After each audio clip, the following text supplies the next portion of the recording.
Alright guys, we are upping the boost. Yeah bro. A little bit.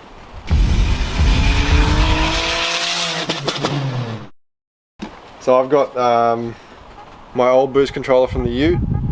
So we're now putting this in the 60 pig and we're going to see if we can wind up the boost and get a bit better control over the boost as well. It seems to be full boost 6 psi when the spring's meant to be 9, so maybe 7. So I think the spring's a bit weak. Yeah, so the gate's either cracking or the turbo won't actually make that, but I'm sure it actually will. Oh, it definitely will. So I'll see what happens. So yeah, this is the actual controller itself. Got 2 buttons, that'll read the boost, and then you've got 6 presets, and also a scramble function. And you've got your 3-port solenoid. When shit gets hectic. When Habibi's at the lights. And I gotta chop that Rexy in the 60. So this is the solenoid 3-port. So basically this just pulses on and off to control the boost and lets a certain amount to the wastegate spring when it needs to, yada yada yada. And as far as wiring loom, that's gonna be tough. it. It's gonna be this tough. Is a tough one, real tough. A few hours work here. Yeah. Alright, so these are pretty simple to set up. So you got your 3-port solenoid here. We're just going to mount it here, zip tied in. So basically, for an internal wastegate, I'll put the diagram on the screen anyway, but there's a difference between when you're running an external and internal wastegate, but because we're internal wastegate still, it's pretty easy. So port number 3, I think it is, that is the boost source, so that will come from this intake pipe, run into there, and then port number 2 will go then to the wastegate. So basically this kind of tricks the wastegate. Well, that'll bleed off boost until the controller says open the wastegate, or until the spring pushes open. Yep. But basically, yeah, that stops the wastegate from seeing the actual boost and opening until you actually want it to. Yep. So rule of thumb, you can run usually double the spring pressure without issues. So we'll see. So this will be like 12 psi. Maybe, yeah. We'll see what it gets. We'll see. Sometimes you can go more, but we'll wind it up for a few minutes. Yeah, I like the sound of that. So it's literally just a matter of plugging that in, running this loom through to the controller in the car, and then the controller just needs a boost source, and then a 12 volt, a ground, and if you want to hook up scramble, and that's it. Then we just go tune it in on the freeway. Sounds good to me. Alright guys, so you can see under the steering wheel here, this is where we're probably going to mount it, something like that. So we've pulled our cables through the firewall, the one that goes to the solenoid, which is this one. So all we've got to do now is hook up basically the power cable, so power, ground, and also the scramble trigger if we need to set that up.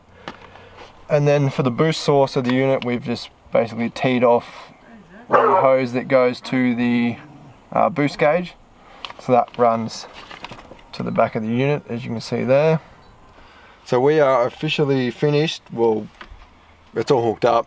So once we've gone for some cruises, we just left it long so I can hold it like that and adjust it while we're driving. But yeah, it's all hooked up. So we'll show you.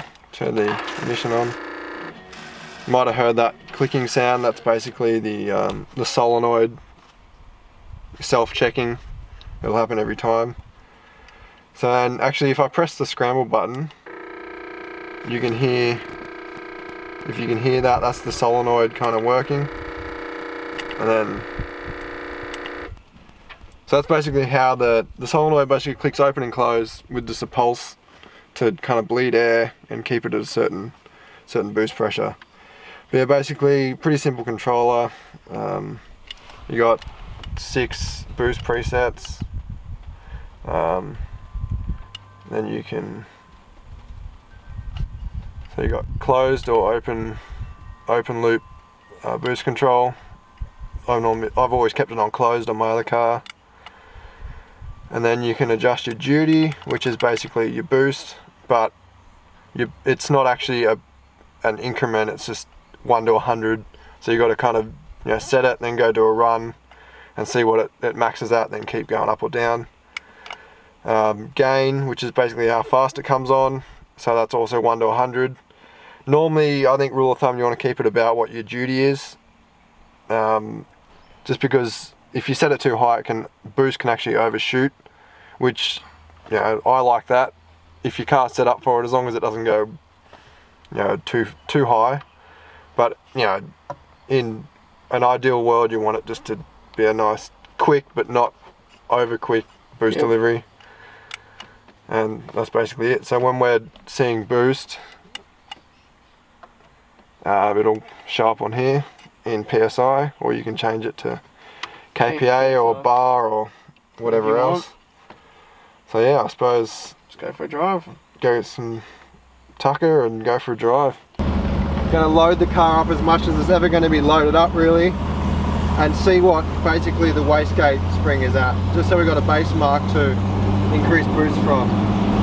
That is the most you're ever going to see it at.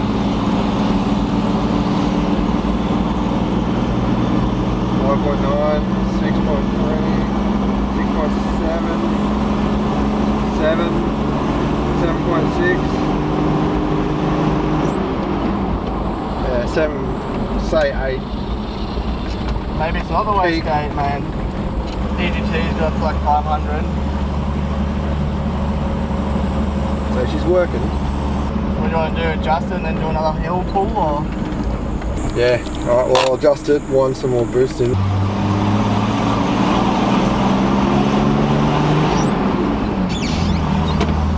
So we're at about 6.9.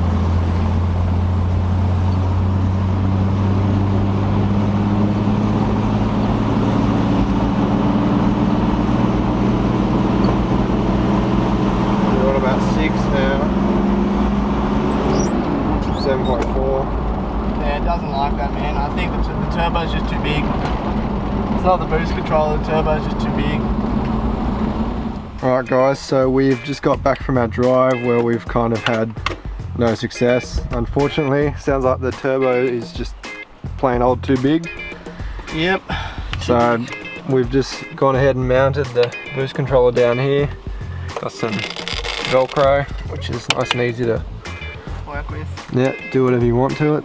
So I suppose, what, new turbski, and then you might actually be able to use that. Smaller turbo when we can be bothered taking everything off. Yeah. Cutting the manifold, new custom putting shit. a new flange on it. New flange for the dump pipe. Unless anyone knows of anyone who can make an Evo turbo smaller. Not that there's a market for it. There is a bracket where you can get that goes from... Oh, it adapts it to T3? To T3, but then it's going to push it that close. We can have a quick look now, see if...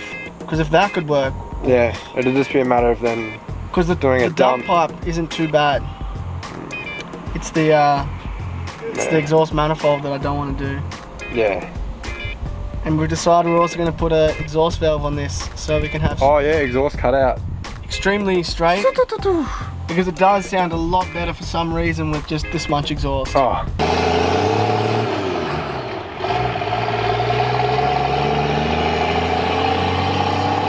Yeah, it's crazy how much louder the turbo spools. I thought it was going to be the same. I was devastated when I finished the 3-inch. And so there you go, straight pipe can be quiet. Yeah. It's not that quiet, but it's pretty quiet, but it's diesel. Yeah. Needs more boost.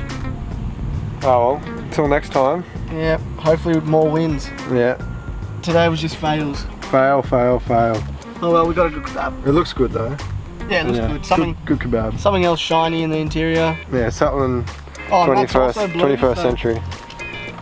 Oh my god. Right. Blue and blue. Yeah. They're matching. Sick, bro. Oh well. Definitely exhaust cut out. That'll be sick. That's what we'll do next. Let's do it. We'll have a quick get started now. If you're that keen.